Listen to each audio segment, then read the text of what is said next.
Bonjour à tous et à toutes, je me présente. Je m'appelle Abdelaziz Bontas, élève en première année de médecine. Donc, aujourd'hui, je fais des vidéos dans le but de vulgariser les cours que je fais, et de manière à ce que ce soit bénéfique pour vous, j'espère, que vous puissiez en tirer le meilleur, et aussi de manière à ce que je puisse mieux assimiler la matière. Bon, sur ce, le site de la vidéo d'aujourd'hui, c'est sur les tissus épithéliales, par rapport au cours d'histologie, un cours qui étudie les tissus de l'organisme. Bon, en fait, moi, comment je vais essayer d'interagir avec la matière, c'est via des questions que je vais poser. En fait, le but de tout ça, c'est que ce soit le moins ennuyant possible. Je ne veux pas juste vomir de la matière ou bien faire des résumés, les poser directement au tableau, puis vous les lire. Ça sert à rien, vous avez des cahiers, vous avez vos cours pour ça, vous pouvez les faire vous-même. Moi, mon but, c'est vraiment d'essayer que vous participiez. Et en même temps, en fait, je le résume sous forme de questions. Vous pouvez le prendre en screenshot si vous voulez. Moi, mon but, c'est vraiment que vous participiez, vous jouez le jeu. Et puis moi, derrière, j'essaie de corriger les questions que j'ai faites de manière interactive. Ça permet une meilleure assimilation de la matière. En tout cas, moi, c'est ce que je pense. J'espère que ça marchera pour vous. Bon, commençons avec la première question. Nommez-moi les parties suivantes. Ça, concrètement, c'est un tissu épithélial de manière générale. On a représenté chacune de ces parties. Bon, les parties en rouge, c'est quoi? Ce sont une sorte d'intersection entre chaque cellule, une sorte de porte, on va dire, entre chaque cellule qui s'appelle comment? Les jonctions. Parfait. Jonction. Parfait. Ok? Les jonctions. Les cellules reposent dans le fond sur quoi? Sur quelle surface reposent les cellules? Simple. Ils reposent tous sur une lame basale. Qui est dite basale. Lame basale. Lame basale. Voilà. La lame basale elle-même repose sur quel type de surface? Bien quel type? Le tissu conjonctif. Parfait. Le tissu conjonctif. Tissu conjonctif. Parfait. Ok. Là, après ça, on a les extrémités de la cellule. Celui qui est en bas, vous remarquez que, vous savez quoi ici? La lame basale. Donc on va l'appeler le pôle basal. L'extrémité basale, si vous voulez. Le pôle basal. Qui va être en communication avec la lame basale. Et l'extrémité supérieure qui s'appelle le pôle apical. Pôle apical. Excellent. Pôle apical. Pôle apical. Ouais. La deuxième question, c'est qu'est-ce que l'on veut dire par épithélium de revêtement? L'épithélium de revêtement, c'est simple. En fait, l'épithélium tout court, ce sont pas tout court. En fait, c'est la peau, principalement. Les épithéliums de revêtement, c'est la peau. C'est la peau et la surface des cavités internes des organes. La surface des cavités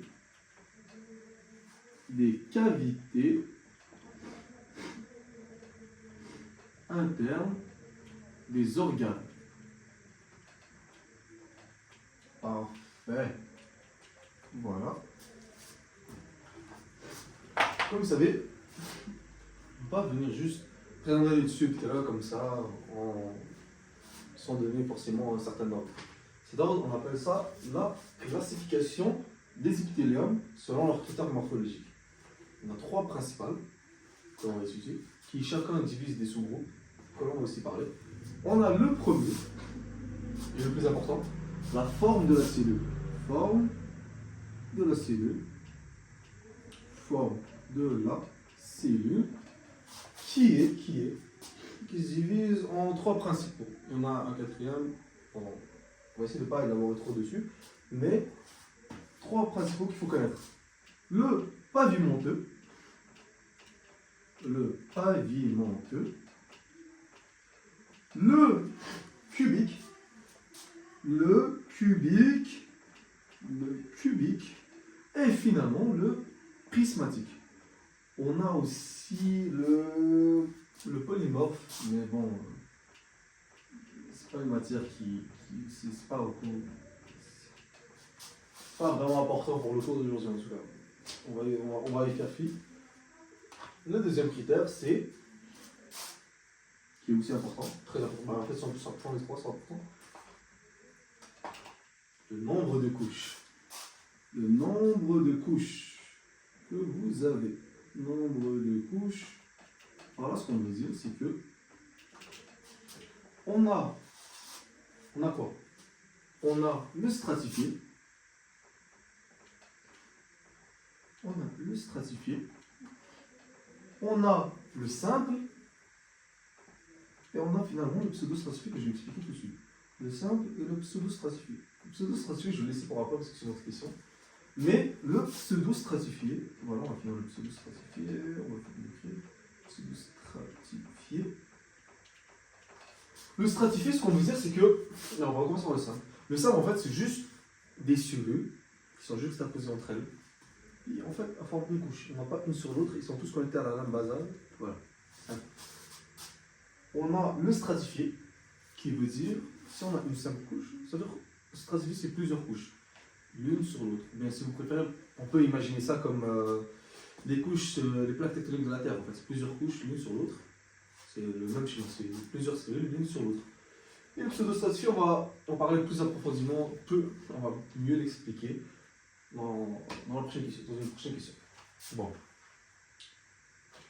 La prochaine question, par exemple, la 4. On va essayer de. Non, j'ai pas fini. Désolé. Il y a le troisième qu'on a oublié. Ce sont les caractéristiques de chacune de ces cellules. Certes. Alors, ce que je veux dire, c'est que. On va écrire caractéristiques. Il y a une différenciation. On va faire une différenciation. Une différenciation entre. Comme vous savez, vous avez des cellules qui présentent, qui ont des caractéristiques selon leur utilité. Vous avez, l'un des plus importants et le plus connu, c'est le cilié, qu'on retrouve dans les voies respiratoires. C'est comme des genres de, si on veut voir, c'est comme des genres de poils qu'il y a sur les cellules, pour de manière abrégée. Et puis vous avez les microvillosités qu'on retrouve principalement dans l'intestin. Ouais, l'intestin. Microvillosité, villosité. En fait, vous avez le kératinisé. Le kératinisé, c'est principalement ce que vous avez sur la peau, c'est la mélanine. Kératinisé. Vous en avez dans le fond plein d'autres. Vous en avez plein d'autres. Propre à eux-mêmes. Mais bref, c'est eux les trois qui reviennent le plus souvent. Donc, on résume. On a la forme de la cellule, on a le nombre de couches, puis on a les différenciations. Ça, c'est pour la classification des épithéliums. Que chacune se divise en sous-groupes. Bon.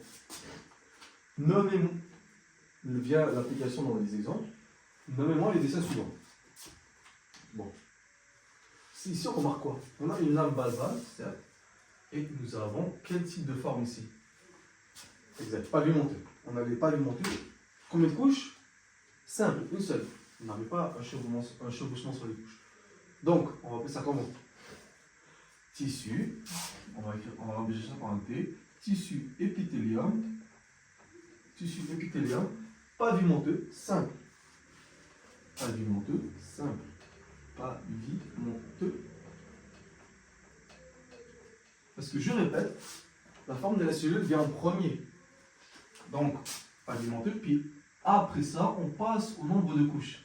Simple. Le deuxième critère, cet ordre-là a une importance. C'est l'ordre qu'on nomme la classification de la cellule.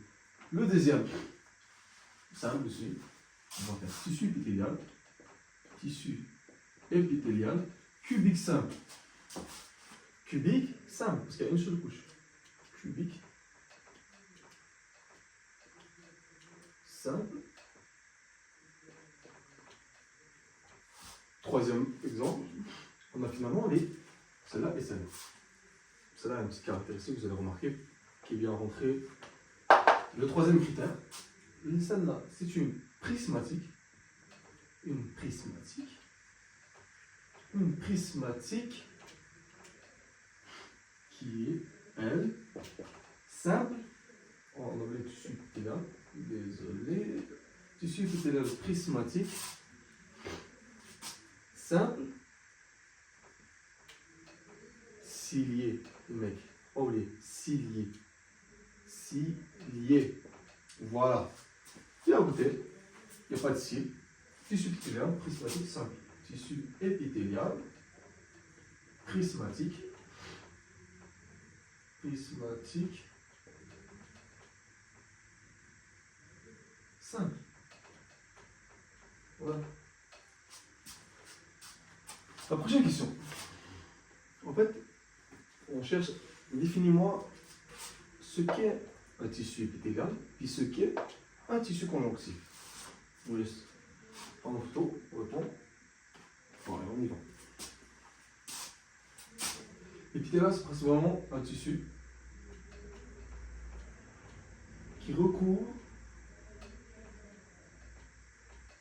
la surface, comme on a dit tantôt, qui recouvre les surfaces,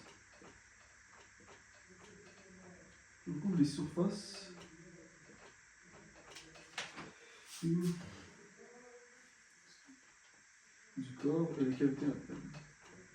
Et les cavités internes. Et les cavités internes.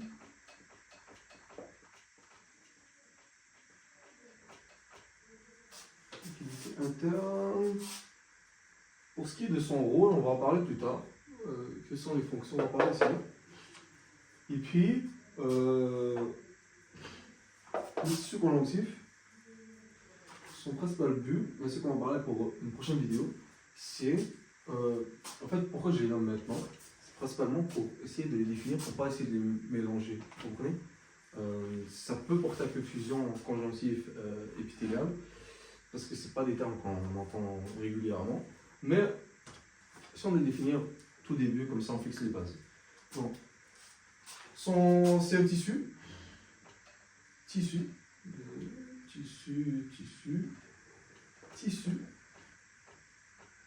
dans le but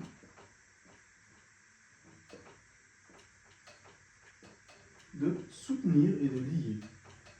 De soutenir et de lier. Et de lier les autres tissus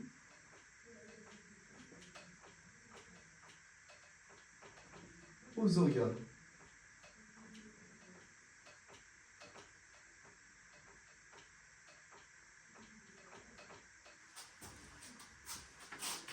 Voilà. Bon, sans la sixième question. Qu'est-ce que signifie le terme pseudostratifié qu'on a évoqué, rappelez-vous, dans le nombre de couches? On avait dit qu'on allait en parler.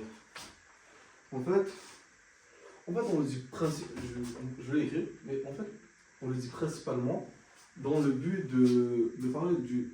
C'est comme pseudostratifié, ça veut dire en quelque sorte, on dirait stratifié, mais en vérité, ça n'est pas. Pourquoi je prends ça? Parce que, par exemple, prenons cet exemple.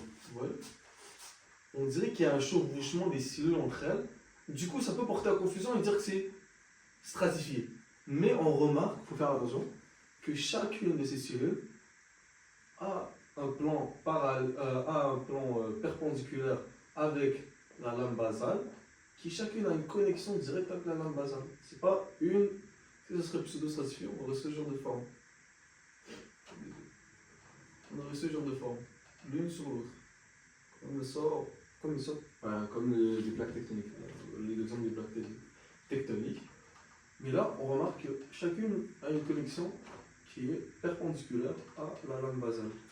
Donc, si on résume ça en quelques mots,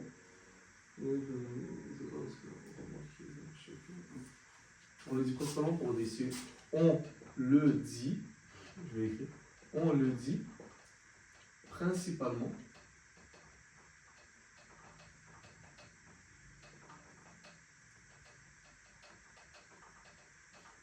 pour des cellules dites, pour des cellules prismatiques,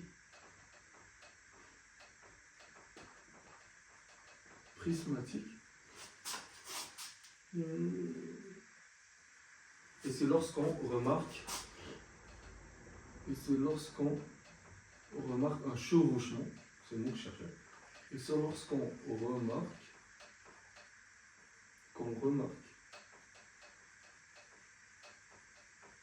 un chevauchement entre les cellules,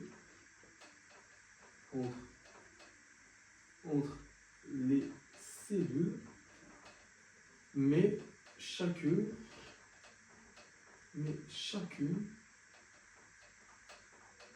on veut dire les cellules, mais chacune a un plan parallèle, un plan perpendiculaire déjà, un plan perpendiculaire à la lame basale. Perpendiculaire à la lame basale. Si vous avez réussi cette question-là, bravo. Quelles sont les fonctions, ou bien, en quelque sorte, les propriétés du tissu épithélial? Ils ont compté principalement 5. Bon, évidemment, vous avez le premier rôle qui est la protection. Vous avez l'absorption. On rappelle qu'on avait dit, par exemple, des microvillosités. Ce sont principalement des cellules qui absorbent les nutriments qui se trouvent dans l'intestin. Donc, d'absorber les nutriments, c'est ça, les microvillosités. Donc, on avait dit l'absorption.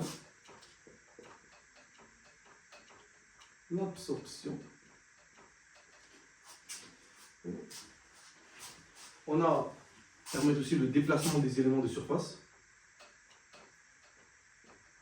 Exemple, l'œsophage, ce qui par mouvement de péristaltisme fait bouger le bol alimentaire vers l'estomac. Le déplacement des surfaces, des éléments de surface, des éléments de surface.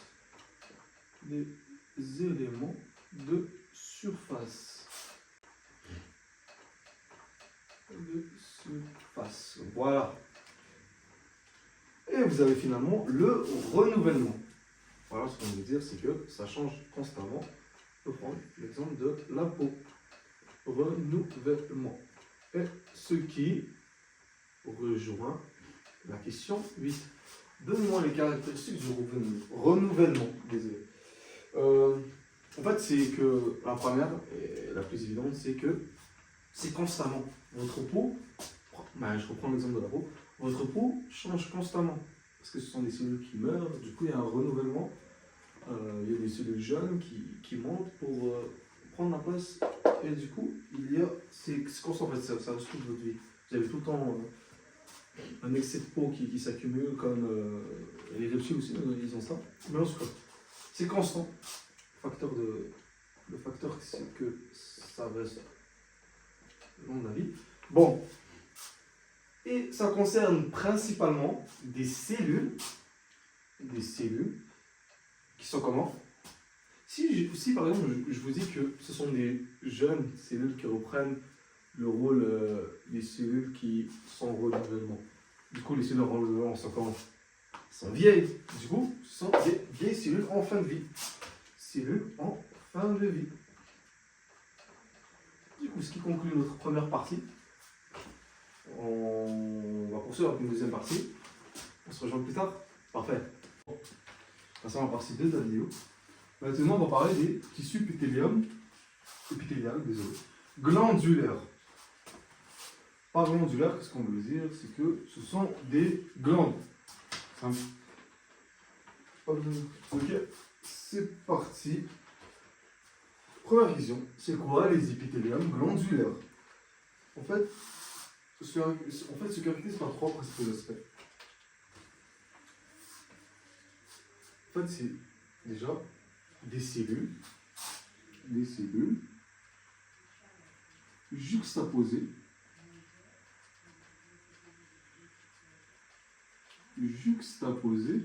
et jointives.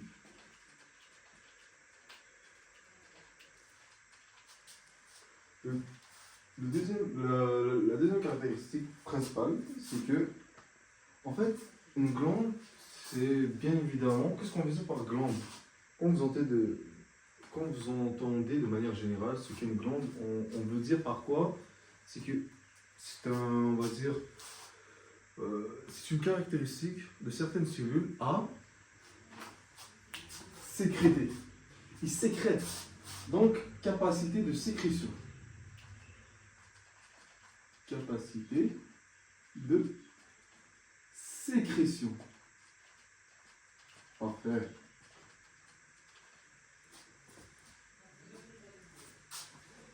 Et vu que ce sont des cellules, en fait, qui fonctionnent des fois ensemble, puis des fois seules, qu'on va parler un peu plus tard, qu'on va revenir dessus un peu plus tard. Mais en fait, ils sont généralement regroupés en amont. Généralement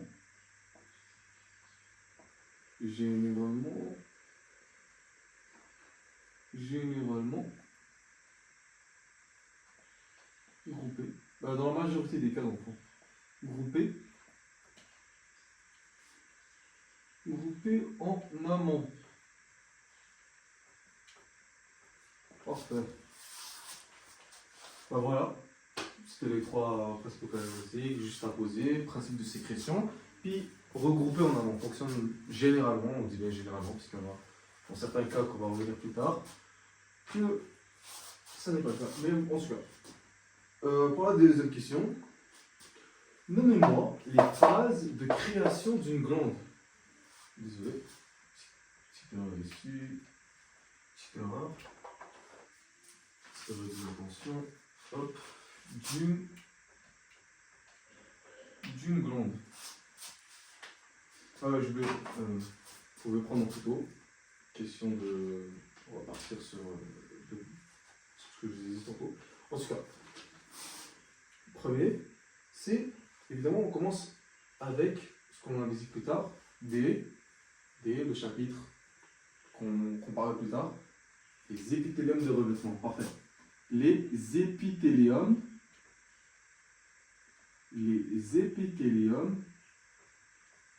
de revêtement. Parfait, c'est excellent. Tout ça. Par la suite, on passe à quoi? Quand moi, mon truc à moi pour le voir, c'est genre pour essayer de se rappeler, j'imagine quand je dessine de cette manière-là, c'est un peu difficile, c'est un peu compliqué, il faut l'imaginer, certes. On dirait une petite ruche. Une ruche, pour moi, ça m'évoque un amas d'insectes et tout. Du coup, en ce moment, je décris bourgeonnement. Un petit peu compliqué, mais en tout cas, on essaie de se créer des liens du mieux qu'on peut. Bon, deuxième phase, qu'on appelle le bourgeonnement.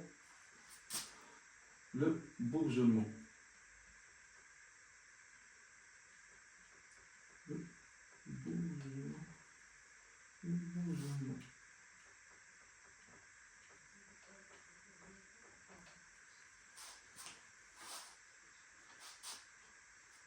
Bon, la troisième phase, c'est elle est simple, celle-là. Dès que tu as la deuxième, tu as aussi la troisième. Du coup, vu que ça augmente, on dit prolifération. De quoi? De ça. Prolifération du bourgeonnement.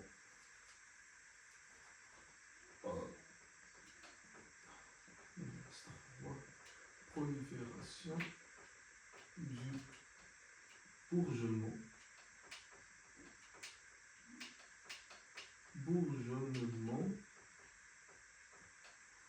Prolifération du bourgeonnement. Ensuite, ce bourgeonnement va se caractériser en deux types de glandes. On va parler un peu en profondeur plus tard. Les glandes endocrines glandes endocrines, et puis les glandes exocrines.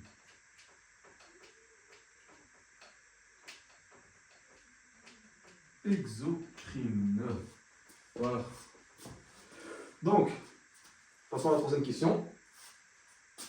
Comment se fait la formation des glandes? En fait, on repart de ça. Ça c'est ça. Prolifération, formation de glandes. Formation de glandes. Formation des glandes se fait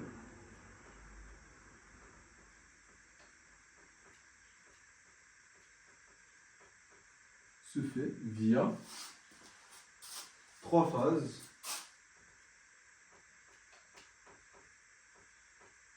nommées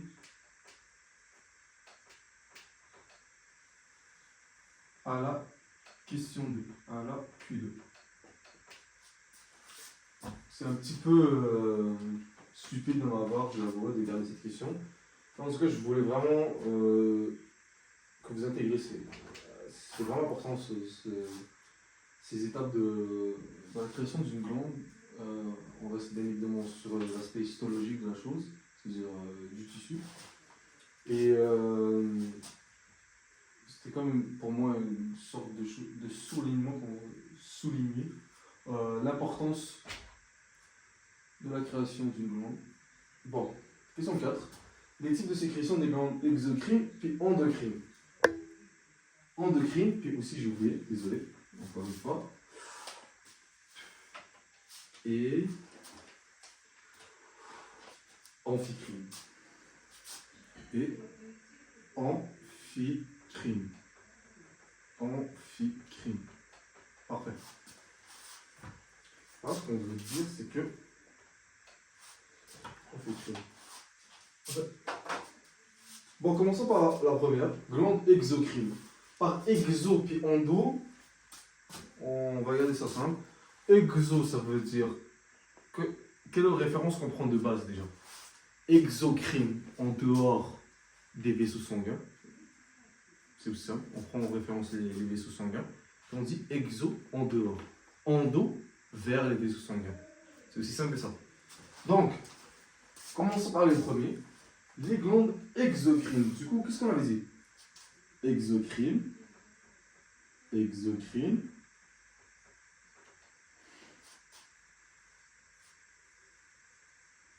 Exocrine. En dehors du sang. Oh, non, pas en dehors du sang, je ne vais pas dire ça. En dehors des vaisseaux sanguins. Il faut être précis. En dehors des vaisseaux sanguins. En dehors des vaisseaux sanguins.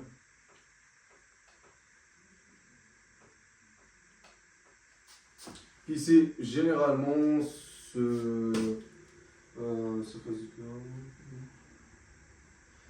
trouve généralement sur la surface du corps. On va écrire, on va essayer. On va faire les choses à moitié. Se trouve généralement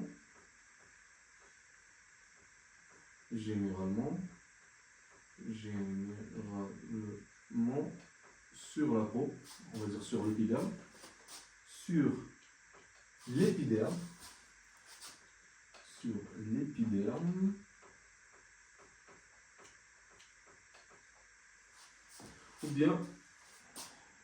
ou à la surface des cavités internes.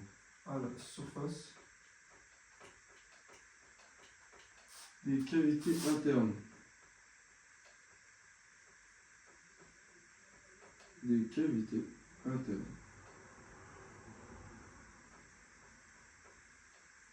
Puis, ça s'écrit principalement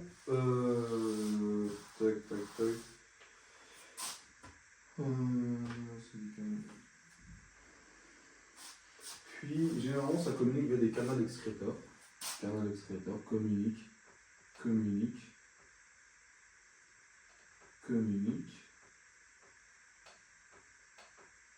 via des canaux excréteurs. excréteurs, que l'on va y revenir plus tard. Puis, dans le fond, passons au suivant. L'endocrine. L'endocrine, écrivons-le. Endocrine. Hop, hop. L'endocrine, c'est principalement des hormones. Pourquoi est-ce qu'on dit hormones? Parce qu'en fait, les hormones, ils ont principalement besoin de voyager au niveau de l'organisme. C'est qu'ils ont des sites d'action qui sont caractéristiques via leur nature. Par là, ce que je veux dire, c'est que les hormones ne vont pas aller agir n'importe où dans le corps. Ça veut dire qu'ils ont besoin d'un moyen de communication, d'une route, dans le fond, qui est le sang. Du coup, endocrine, c'est vers les vaisseaux sanguins. Et vers les vaisseaux sanguins.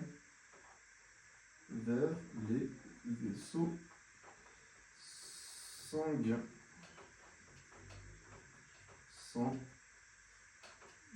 Sanguin. Hop. Puis finalement, et non des moindres, l'amphicrine. L'amphicrine, c'est vraiment simple. Amphicrine, vous avez un exemple, c'est pancréas. Pancréas, c'est l'exemple le plus commun des amphicrines. En fait, c'est les deux à la fois. Les deux à la fois. Les deux à la fois. Bon, voilà pour, on va dire, le premier tiers du tableau. Passons à la cinquième question, qui est les glandes exocrines sont en relation avec qui et grâce à quel type de... Quel type au pluriel, désolé, type de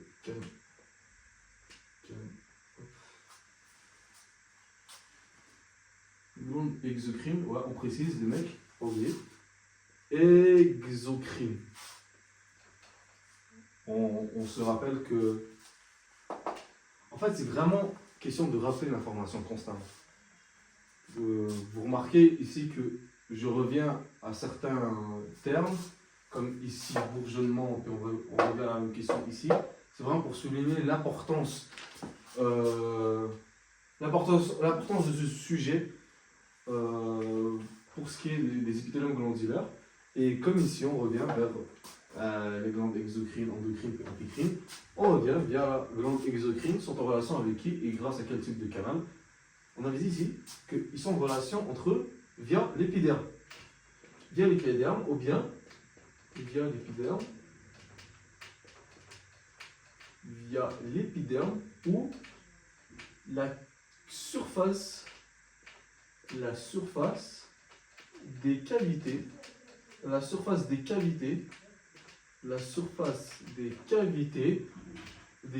internes. Ok, parfait. Via la surface des cavités internes, la lumière d'un organe cru et grâce au canal. Et puis, on va dire la lumière aussi. La lumière, c'est vous préférez. La lumière d'un organe creux. D'un organe creux. Via l'épiderme ou la surface interne, lumière d'un organe creux et bien évidemment via des canaux excréteurs. Communique quel type de canaux? Canaux excréteurs. Excréteurs, désolé. Canaux excréteurs. Hop. Voilà. La sixième. Le canal excréteur permet le passage de quoi? On revient, c'est simple. Ça, on sait pas. Les mecs, restez que sur du basique. N'essayez pas d'aller dans du complexe. Le canal excréteur permet le passage de quoi? Permet le passage de sécrétion glandulaire. On reste vraiment sur l'au-dessus de l'information, de sécrétion glandulaire. On n'essaie pas de rentrer dans les détails là. Pas pour le moment. Glandulaire, mais ça viendra avec le temps. En tout cas, permet le passage de quoi? De sécrétion glandulaire. Donc, passons maintenant à la classification moindre. En fait, ça revient comme au tissu épithélial de la partie 1. On revient avec quasiment les mêmes. La première, la morphologie la morphologie des glandes exocrines. Ce sont des glandes exocrines, je rappelle. Hein. Exocrines, les mecs. On souligne. Morphologie de la glande exocrine. Morphologie de la glande exocrine. Voilà. Et ça, c'est ça. Morphologie de la glande exocrine. Par la suite, on va passer au mode d'excrétion. Par là, ce qu'on veut dire, c'est que comment est-ce qu'elle sécrète. Parce que ça, on va voir plus tard qu'il y a plusieurs modes. En fait, ma langue m'échappe. Pourquoi? Parce que j'essaie d'aller vers le sujet de la partie 3, puis essayer d'avancer sur ça. Mais en fait, il faut comprendre quelque chose en médecine, c'est que tout est en corrélation avec l'autre. C'est-à-dire que vous allez avoir un cours qui va être en corrélation avec l'autre cours. Et en même temps, un chapitre qui va être en corrélation avec un autre chapitre. Ce sont des connexions qui, au fur et à mesure de votre parcours, j'espère médical, ou bien de votre parcours tout court, vous allez vous porter à faire des connexions entre chacune des matières, parce que ça reste de la science. Donc. La science, de manière générale, tout est connecté avec tout. En tout cas, petite parenthèse fermée, revenons à nos moutons. Qu'est-ce qu'on a dit? Le mode d'excrétion. Le mode d'excrétion. Ici. Ensuite, le mode d'excrétion, c'est la nature du produit sécrété, qui a toute son importance. La nature du produit sécrété, ça peut autant être bénéfique pour l'organisme d'une certaine manière, mais autant si il est sécrété, par exemple, prenons le cocktail, qui est une petite référence à mon prof de biologie du cégep. Le cocktail des sécrétions glandulaires du pancréas, s'il est ne serait-ce que sécrété autre part dans le corps, et ben, cela détruirait le corps. Pourquoi? Parce que les enzymes sont tellement fortes, tellement puissantes, qu'ils attaqueraient notre corps s'il est sécrété dans la zone qui n'est pas dédiée pour, qui peut créer différentes... en fait, c'est la mort, concrètement. En tout cas. On a dit le type, nature du produit sécrété. Nature du produit sécrété. Du produit sécrété. Voilà. Passons à la question 8 maintenant. Identifie le type de glande et décrit leurs différences. C'est simple. Bon, je vous laisse essayer de réfléchir. Je crois que c'est fait. Vous pouvez mettre pause à la vidéo. On peut y aller. Déjà ça, ici on remarque via le dessin que c'est une seule glande qui produit, la substance qui va être sécrétée, qui on appelle un type de glande unicellulaire. Glande unicellulaire.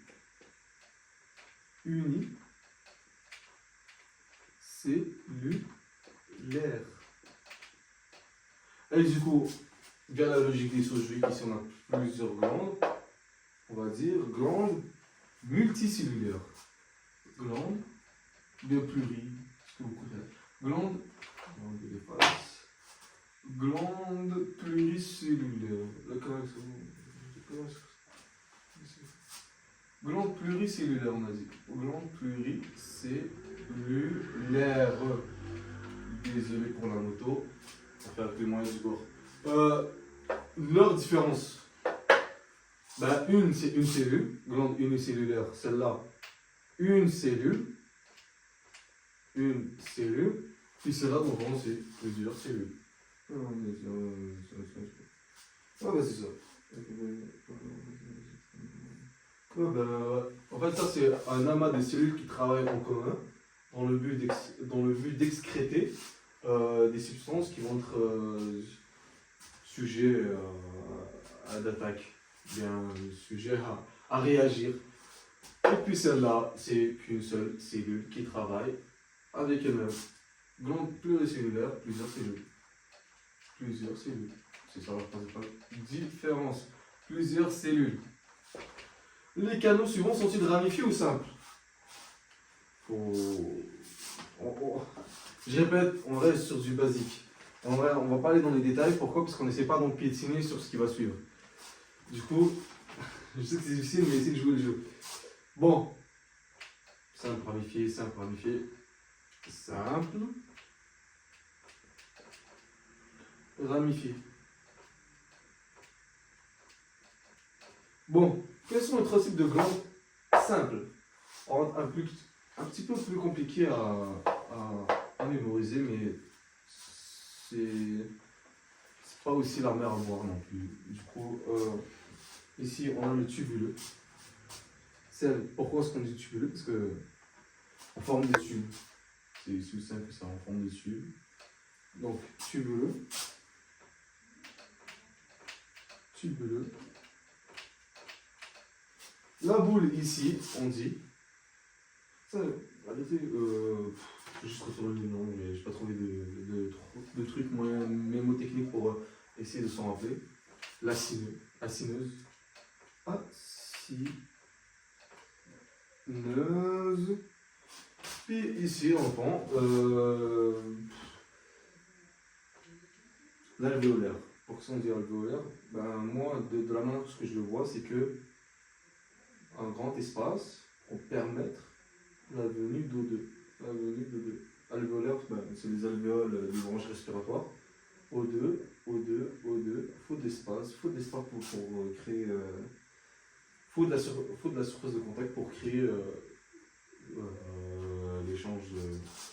l'échange d'oxygène et de dioxyde de carbone. En tout cas, alvéolaire, on reste sur de l'histologie. Je vous répète, les mecs, c'est vraiment des connexions entre eux. Mais c'est vraiment au maximum de rester que sur l'histologie de la chose et de pas m'évader sur l'alvéolaire. Pas de m'éparpiller. On va écrire ça comme du monde. Alvéolaire. Hop. Alvéolaire. Voilà.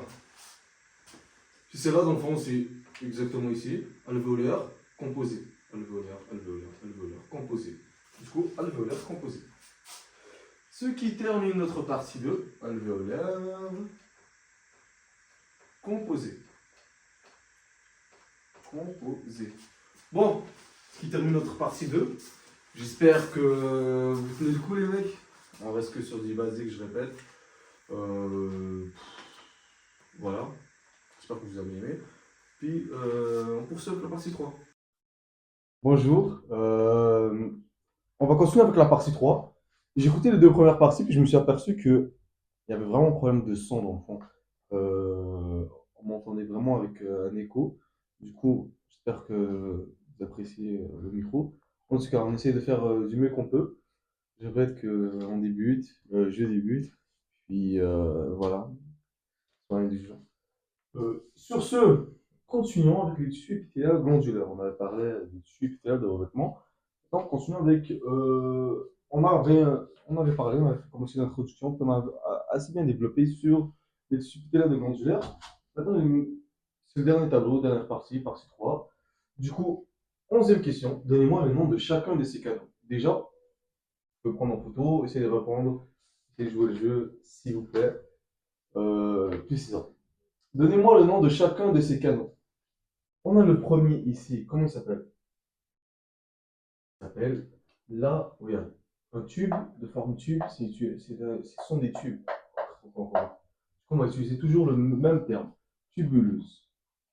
Pas l'oublier. Tubuleuse. Voilà. La même chose, la même chose, la même chose. Celle-là, entre parenthèses, elle est différente. On va y revenir plus tard. Elle est comment celle-là? Sa première caractéristique, vous remarquez, c'est qu'elle est droite et elle est tout seule. Du coup, on va l'appeler la tubuleuse droite simple.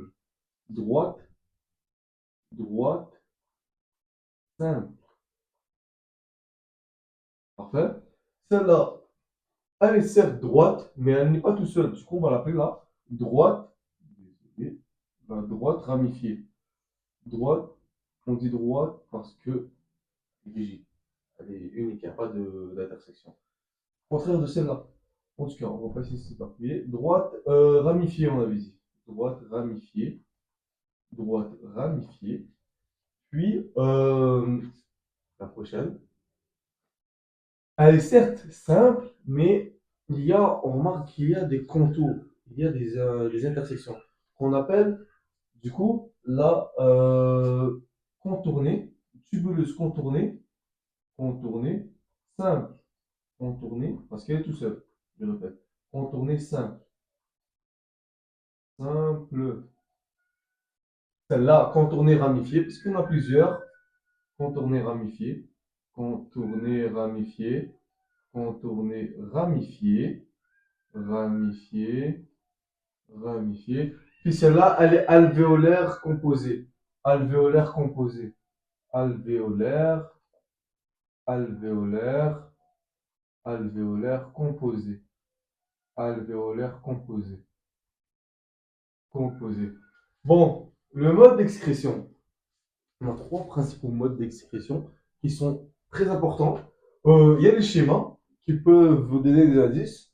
On a évidemment le premier qui est le mérocrine, le mérocrine, le mérocrine, mérocrine, suivi de l'apocrine, parfait, l'apocrine, l'apocrine, et finalement nous finissons avec l'holocrine, l'holocrine, parfait.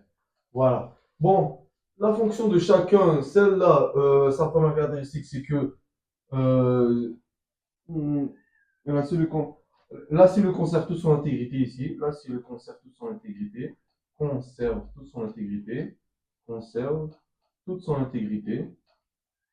Toute son intégrité. Toute son intégrité. Ok. Puis dans le fond, les substraits ici sont éliminés par diffusion simple. Celle-là, la cellule perd le pôle apical, du coup elle perd son intégrité physique. Physique. Physique. La cellule ici la cellule perd son pôle. Qu'est-ce qu'on avait dit dans l'étude, la première question? On rappelle que c'est le pôle apical et en bas c'est le pôle basal. La cellule perd, dans ce cas-ci, perd son pôle apical, son pôle apical, apical, désolé si vous entendez les chats, Euh, son pôle apical, puis pôle apical, la cellule mais par la suite, rétablit- mais par la suite, mais finit par le rétablir, mais finir par le rétablir, elle le refait, mais finit par, mais finit par le rétablir, par le rétablir. D'accord, voilà. Et finalement, on a l'holocrine. C'est simple, la cellule disparaît en même temps que son substrat. La cellule disparaît en même temps. La cellule disparaît en même temps, en même temps que son produit sécrété. Son, que son produit sécrété. Produit sécrété. Sécrété. Bon, passons à la question suivante. Quels sont les trois types de sécrétion? On a la première ici qu'on remarque, elle est séreuse, séreuse. Elle est séreuse, puis dans le fond, tac, tac, tac. Elle est séreuse. Ouais. Puis, ce que vous voyez ici, ce sont des grains de zymogène. Grains de. Elle sécrète des grains de zymogène. Zymogène. Voilà. Et puis, ouais, ce sont des glandes, ouais, c'est des glandes séreuses qui sécrètent principalement des enzymes. Enzymes. enzyme. Voilà. Celle-là, hein, glande à muqueuse. Du coup, on va écrire mucus. Mucus. Et puis, c'est principalement des grains de mucine. Bah, c'est de l'eau en fait. C'est pour ça que ça laisse passer la lumière. Grains de mucine. Ça laisse passer la lumière parce que vraiment, la lumière du microscope, alors la lumière, ce que je veux dire, c'est vraiment la lumière du microscope, quand on regarde au microscope. Ouais, en tout cas, elle laisse pas laisser la lumière, puis dans le fond, bah, parce que c'est de l'eau. Puis celle-là, c'est la combinaison des deux. Une séreuse, puis une muqueuse. On appelle ça la séromuqueuse qu'on retrouve notamment dans les voies respiratoires. Ouais, c'est ça. Bref, les deux à la fois. Séromuqueuse, séromuqueuse. Voilà. Bon, finis-moi le tableau suivant, je l'ai présenté. Euh, on a une cellule séreuse, une cellule muqueuse. La principale caractéristique, c'est leur taille, le noyau, le cytoplasme, puis la nature du produit sécrété. On répète que c'était des. On avait évoqué ça dans les parties antérieures. En tout cas, ici, on remarque quoi? C'est que le noyau, il est arrondi. Il ne subit pas de contraintes physiques par la matière qui sécrète. Contrairement à la cellule du mucus, qui est vraiment, on remarque que le noyau est vraiment aplati dans les extrémités de la cellule. Du coup, celle-là, elle est petite, via qu'elle ne subit pas de contraintes, mais la cellule muqueuse, a- au contraire, elle est grande. Pourquoi? Parce que vraiment, les produits qu'elle sécrète, grains de mucine, le produit qu'elle sécrète, on la retrouve aussi dans les glandes salivaires. Les glandes salivaires, on la retrouve dans la bouche. En tout cas, revenons. Parce qu'elle subit vraiment une sorte d'extension due au produit qu'elle sécrète. Bah, c'est une contrainte, du coup, le noyau tend à partir vers le côté, vers l'extrémité de la surface de la cellule, du groupe des cellules, en tout cas. Euh, Le cytoplasme, on y avait parlé tantôt, c'est que ici, il laisse passer la lumière, mais tandis que ici, non. Parce qu'ici, c'est séreux et là, c'est muqueux. C'est principalement de l'eau. Euh, du coup, sombre, clair. Et puis, la nature du produit de sécurité, ça, c'est des grains de mucine. Et l'autre, c'est des grains de zymogène. Voilà. Nomme-moi les deux formes de structure des glandes endocrines. 115 maintenant. On a, ici, vous remarquez que ça c'est une. On va dire que c'était un vaisseau sanguin, on va dire. Vaisseau sanguin. Vaisseau sanguin. Bien. Celle-là et celle-là sont tous les deux des vaisseaux sanguins. On appelle ça la structure vésiculaire. C'est des structures, ça s'appelle la structure vésiculaire. Et l'autre, structure tubulaire. Structure, on est bon. Structure vésiculaire. Vésiculaire. Désolé. Structure vésiculaire. Et structure tubulaire. Structure tubulaire. Parce que ça, au fond, c'est la vésicule qui va venir, qui va aller chercher les glandes. Et celle-là, c'est vraiment les glandes qui vont faire le tour. Du coup, puis c'est pour ça qu'elle garde sa forme de tube. Tandis que celle-là, c'est vraiment les vésicules des vaisseaux sanguins qui vont aller vers les cellules glandulaires.